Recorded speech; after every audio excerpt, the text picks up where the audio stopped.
Cancer बीमारी सुनने के साथ ही आप लोग क्या सोचते हो?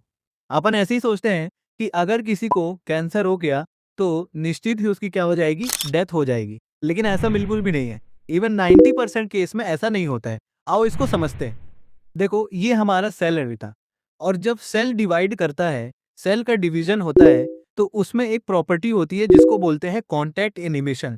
मतलब एक सेल दूसरे सेल से सटा हुआ रहता है, और इस वजह से सेल जो है अनकंट्रोल तरीके से डिवाइड नहीं कर पाता है। कैंसर के सेल में क्या होता है कि ये कॉन्टैक्ट इनहिबिशन की प्रॉपर्टी नहीं रह पाती है।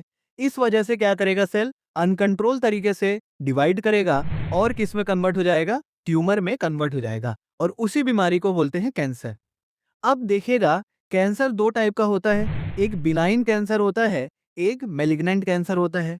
बिनाइन कैंसर बेटा बहुत कॉमन है, लगभग 80% एडल्ट को ये बिनाइन कैंसर होता है और इससे कोई परेशानी नहीं है। क्यों? क्योंकि ये जो ट्यूमर है हमारी बॉडी में सिर्फ एक जगह रहेगा और कहीं फैलेगा नहीं।